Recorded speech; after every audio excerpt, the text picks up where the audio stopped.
It's a huge honor to be in Anaheim today. I have to say it's my first time in Anaheim. I've only seen it on television when my Baltimore Orioles play the California Angels at the Big A next door. It's a huge honor to be here with Congresswoman Mاكسين, whom I've seen on television many times.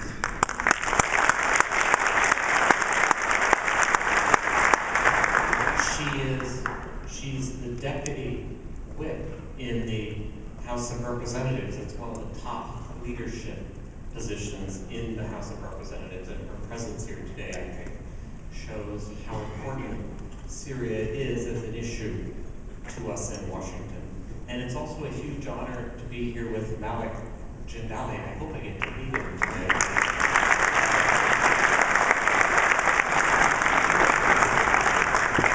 So I would like to just take a few minutes.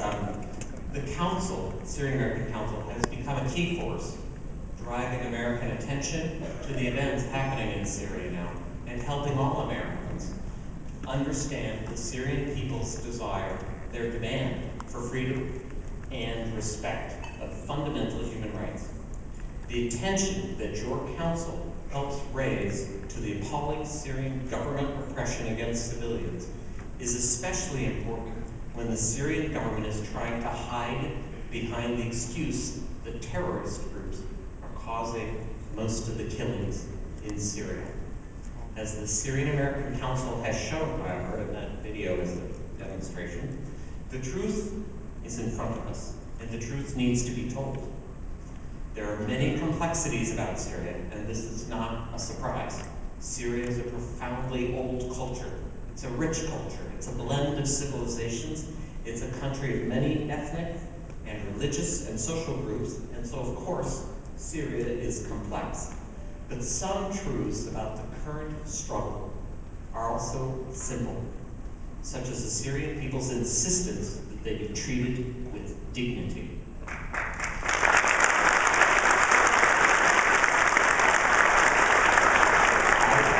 have to tell you, I can't think of anything less dignified than making people bow down to the picture of the president and insist that that president is somehow divine.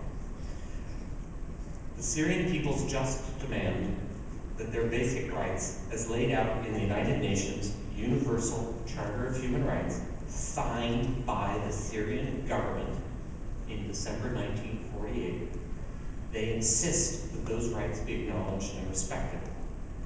Now, my colleague and friend, Fred Hoff, came and spoke to this council last September, and he talked about our strong support, the strong support in the administration for these demands of the Syrian people, that their government treat them with dignity and that it respect their fundamental human rights, and that President Assad step aside and allow a political transition to move forward.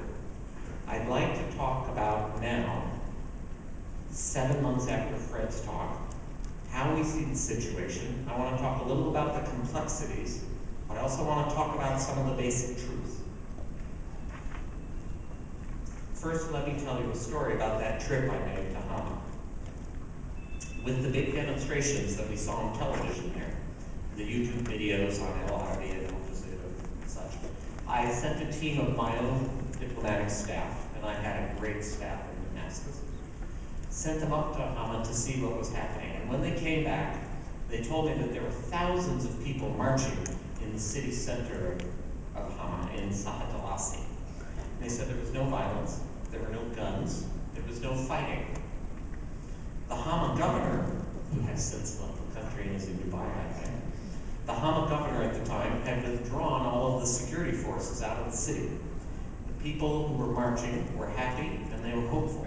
There was no fighting and there were no guns.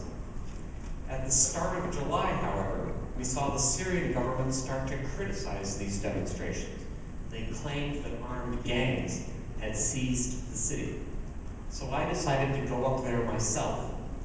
It was important for me to know, and it was important for the United States government to know, it was important for the world to know if armed gangs really were controlling the city. And above all, it was really important to show those Syrians who were marching peacefully that we saw their peaceful marches, we saw their demands for dignity and freedom of speech, and that we supported their practice of those fundamental rights. So when we got up to Hama, there were lots of roadblocks. We saw lots of young men, the shabab, at the roadblocks. We went through at least 5 or 6. We didn't see a single weapon. We didn't see a single weapon. And remember, they didn't know we were coming. In fact, when they stopped the car, they'd say, "Who are you?" And when we'd say, "We're American diplomats," they'd say, "Oh, diplomats here, tafadhal, tafadhal."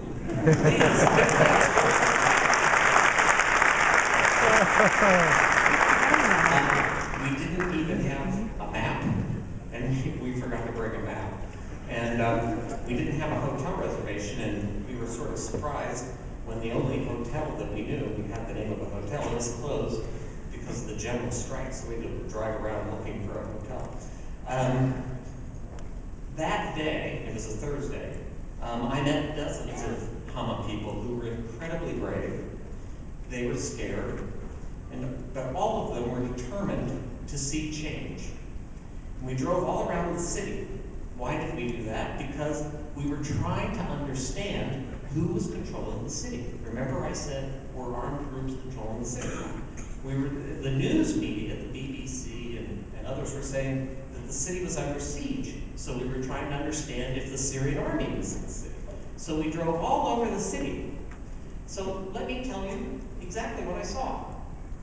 At the police headquarters, there was no damage, nothing.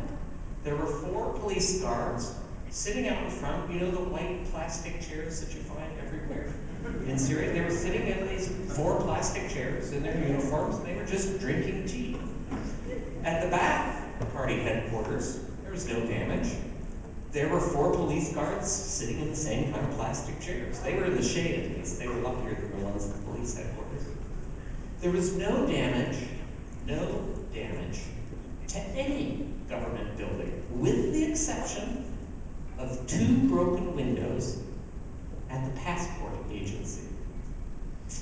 And there were no guards at any of the government buildings except the Ba'ath Party headquarters and the police headquarters, the 4 guys in their plastic chairs. That's a peaceful demonstration. We visited a hospital where the doctors were treating protesters who had been shot by government forces the previous Friday. I asked the shabab, I asked the young people, why did you set up all these roadblocks? They said, well, they had to set them up because the mukhabarat, the Syrian intelligence, would come at night and they'd go into people's homes and arrest them. No judicial papers, no arrest warrants, no documents. They just go in and take people. And they said, we put up these hawages, these roadblocks, just to make it difficult for the mukhabarat, the intelligence, to move around. The next day, on Friday, of course, we saw the beginnings of another huge demonstration there at Sahat al-Asi. But again, nowhere did we see armed men. Nowhere. That was 8 months ago, and that's the truth. Ask the French ambassador what he saw, because he went up there too. I bet you the French ambassador will tell you the same thing. So 8 months have gone by, and what do we see now in Syria? We've seen artillery and tanks shelling civilian areas in Homs, Rastan, Talbisa, Idlib, and other cities and towns.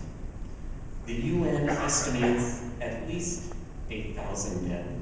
The number could very well be higher.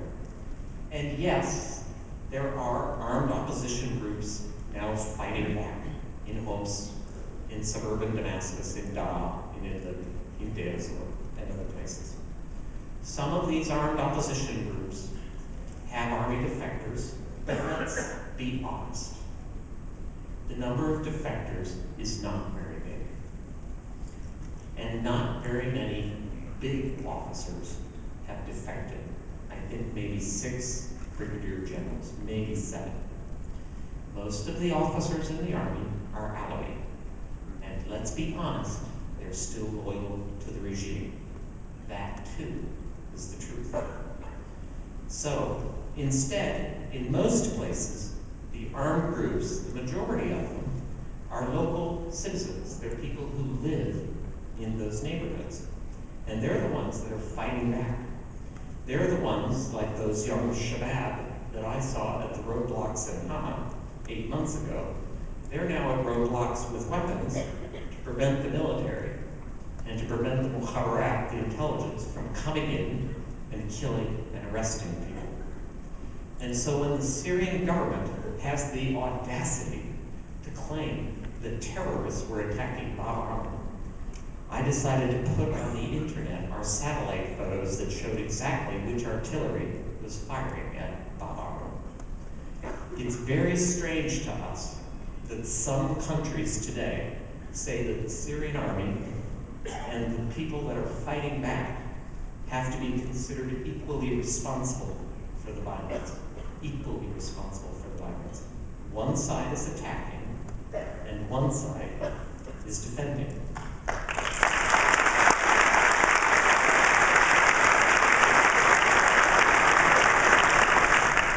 Can any country, can any official anywhere in the world, except in the Syrian government, suggest that the armed opposition has artillery or tanks or is firing Zelchoy anti-aircraft cannons at residential buildings?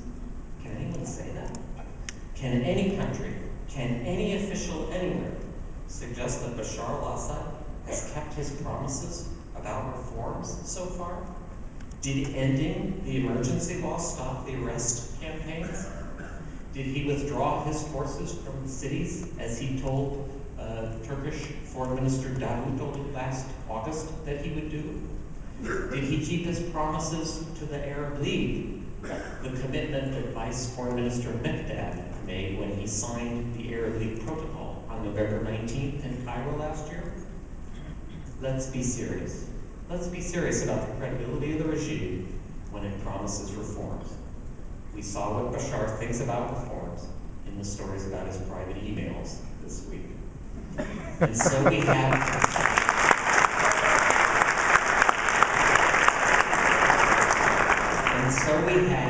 at least 8,000 dead.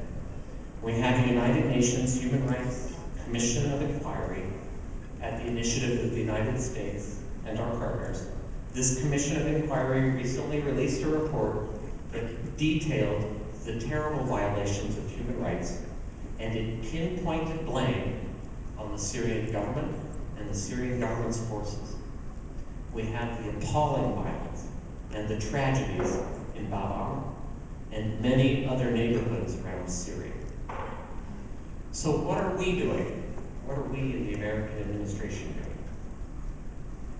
As recently as the last week, President Obama and Secretary Clinton both have said that Assad has lost all legitimacy and that he must step aside.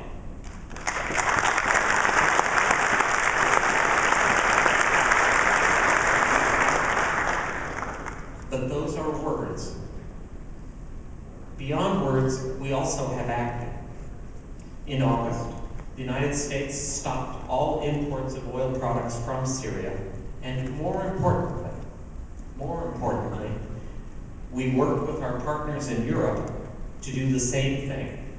In all of the previous years, in all of the American pressure on Syria, no American administration had convinced the international community to put this kind of financial pressure on the Syrian government's budget. The Obama administration did, however.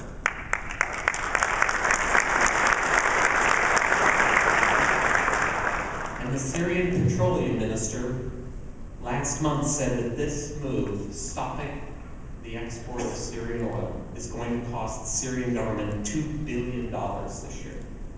Now, why did we do this? We did this not to punish the Syrian people. You saw the video. They're already suffering terribly. We did it in order to make it harder for the Syrian government to get money that it uses to repress the Syrian people. In addition, for the first time, the American administration, this administration, the Obama administration, stopped all transactions with the main Syrian trading bank, the Commercial Bank of Syria. And we followed that then by banning all transactions with the Syrian Central Bank. No American administration has ever done this before. And we convinced our partners, Europe again, Japan, and even Arab countries, to target these Syrian banks. And of course we have worked with the United Nations, the European Union, the Arab League, and with friends like Turkey, Japan, Canada, and others to increase diplomatic and political pressure. We are frustrated that the United Nations Security Council has not yet passed a resolution. But 137 countries from all the continents of the world in the United Nations General Assembly together voted to demand that the Syrian security forces withdraw from cities and towns, that the Syrian government stop its violence, and that a political transition go forward in Syria. 137 countries voted for that in the General Assembly.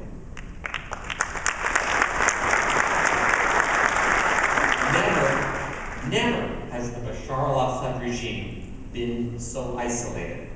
And so today, I have a message directly for the Syrian government. I hope it gets it. Maybe we should invite the demonstrators. I want the Syrian government not to misunderstand. I want the Syrian government not to make another wrong assumption.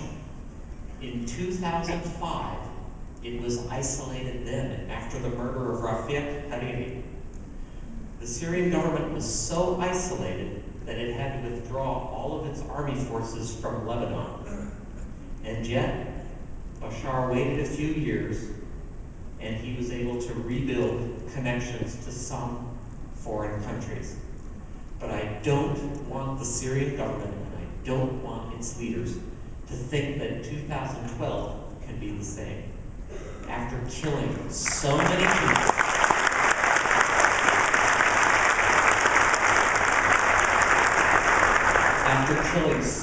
people, in so public a view, after using tanks and artillery against civilians, against homes, against mosques. I still can't believe we watched the mosque in Deir ez-Zor, the minaret topple like that. I'm still shocked by that. Schools.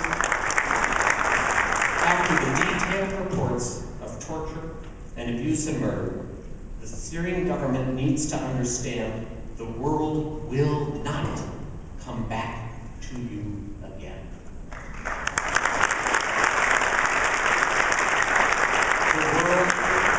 After this, the world will not open its door to you again. This time it will not, and the United States will continue our pressure and maintain the isolation of the Syrian government to make sure that those doors stay shut. This time, there is too much information. This time is not 1982. This time is not 2005. The government will stay isolated, and the pressure on the Bashar al-Assad regime will keep growing inside Syria and outside until the political transition concludes. Bashar al-Assad must step aside.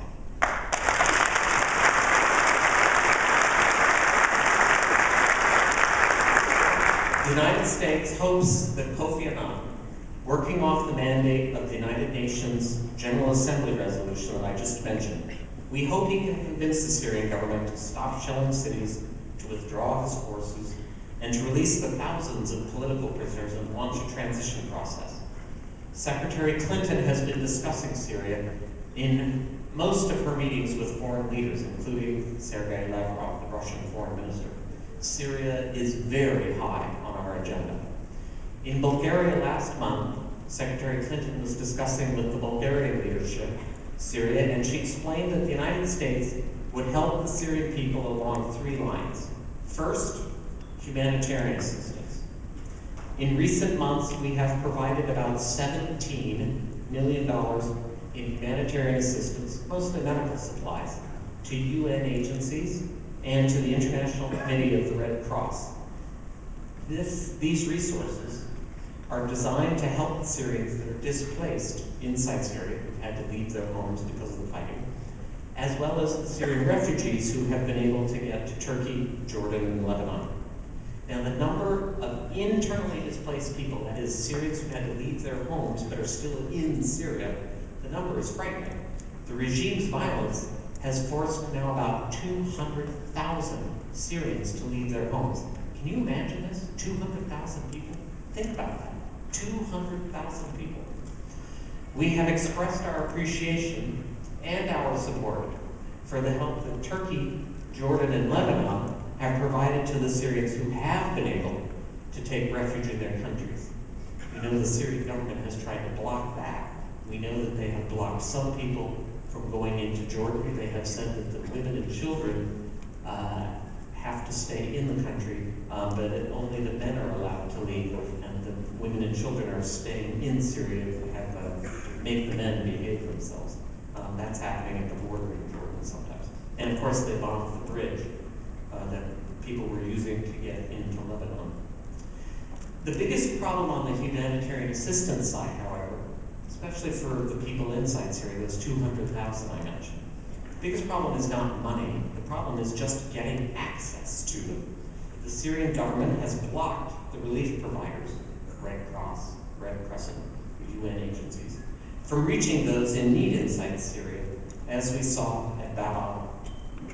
So we hope that the countries who have been friends of Bashar al-Assad will use their influence to convince him to allow that humanitarian access. And we have strongly supported the efforts of the United Nations Humanitarian Affairs Undersecretary, Valerie Amos.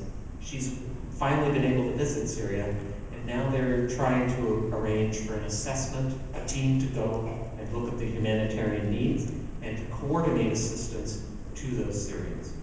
So humanitarian assistance is one area we're working on, especially access. Second, Secretary Clinton highlighted that we will continue our economic and diplomatic pressure. Now, I've talked about the sanctions we've instituted in recent months.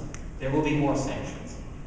And we will continue to support the vision of political transition as outlined in the Arab League plans of November and January.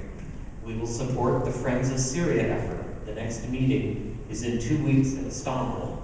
And this Friends of Syria initiative is part of the effort to build humanitarian aid and to maintain the isolation of the Syrian government.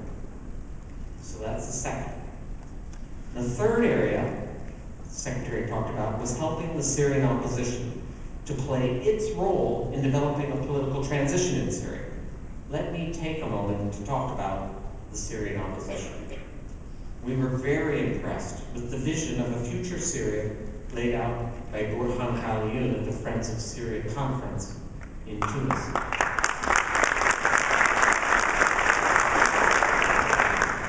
But not long after, more members of the Syrian National Council criticized the council for being autocratic, or for being too Islamist, or for not being very organized. The Syrian National Council is divided. It's true. But it is also true that it has support inside Syria. Local revolution councils that we met have told us that. And it is a leading representative of the Syrian opposition. Meanwhile, in Syria, as so many people here know, local revolution councils are establishing their presence and building their capabilities. These local revolution councils are not armed groups. They are civilians who operate field hospitals. They manage donations to help families who've lost a husband, who've lost a father, who've lost someone who brings money to help the family eat. They are the ones who organize the demonstrations, and they do coordinate with the armed groups to protect those demonstrations. One of the images that most impressed me about the whole Syrian protest movement came from a demonstration organized in the Damascus suburb of Arbain last December. Maybe some of you saw it. The local Revolution Council organized a nighttime demonstration. They had to do it at night because it was safer. When the children came, some of them were Christian children and some of them were Muslim children, they gave out Santa Claus hats. This was in December. And there was in the demonstration, some of the children, both the Muslim children and the Christian children, danced together. Christians and Muslims celebrating Christmas with Santa Claus hats. That is a vision of a Syria that respects everyone.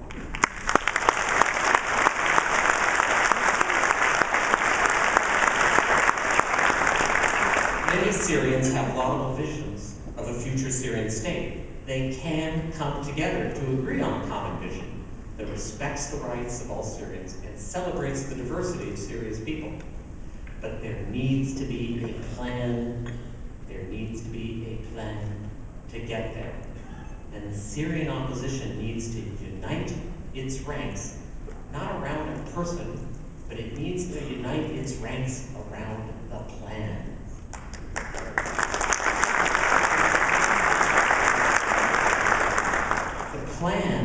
The plan has to convince all Syrians that there is a better way forward. There is a better way to build Syria than Bashar al-Assad's rubbish reform program.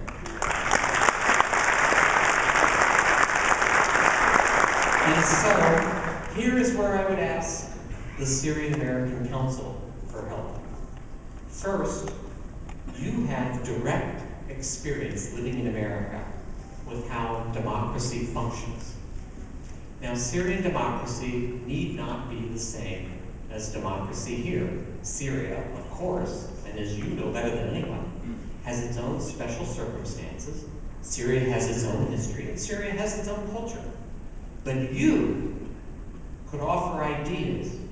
You could offer detailed ideas about how a democratic state might function and how a peaceful transition in Syria could occur. You understand better than most people in Syria what are the challenges, what are the difficulties, and what are the possibilities of a truly free press and a truly free television. But you would also understand the responsibilities of a truly free press. You understand better than most what registering to vote in a free system is and how it is done. And you understand, living in America, about Western ideas concerning minority rights and justice and equal treatment under law for everyone. Syria is not the United States, and Syria is going to find its own way. But Syrians need to have an honest discussion, and Syrians need to have an honest debate about reconciliation and about justice. And the Syrian American Council can have a big role in that debate and in that discussion. And there is another way you can help. Minority groups in Syria are afraid. The experience in Iraq is a bad one for Christians. I was in Iraq for 4.5 years, and I saw it myself. Iraqi Christians suffered terribly. Let's be honest, it's the truth. So why wouldn't Syrian Christians worry? And let's be honest about another thing. Syrian Alawis also are afraid. They're afraid there's going to be another Rwanda. Some of the Alawi families in Damascus have started sending their wives and their children up to Latakia and the mountains near there. They are afraid. They're very afraid. That too is the truth.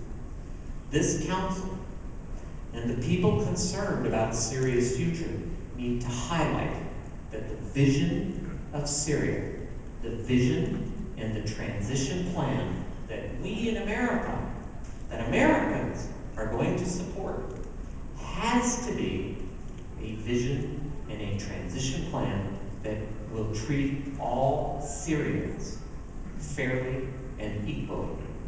A plan that gives all Syrians their fair role in the future of Syria, and that all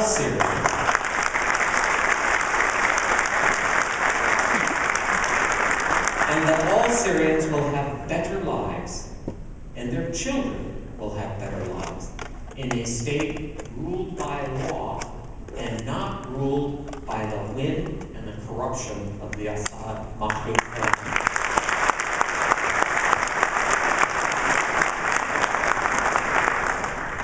transition plan, addressing the fears of Syrian minorities.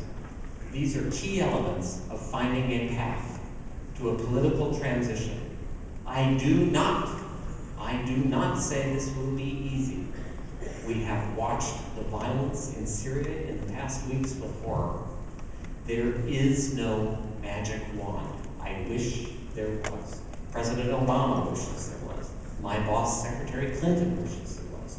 There is no magic wand. All of us are deeply saddened by the human losses and the suffering. We all want this suffering to end, and we don't want to make it worse. Instead, we want to see Syria move forward, we want to see the violence end, and we want to see the transition move forward. So let me thank the Syrian American Council for this opportunity to talk to you, and let me thank all of you for your help in our efforts to help Syria become free.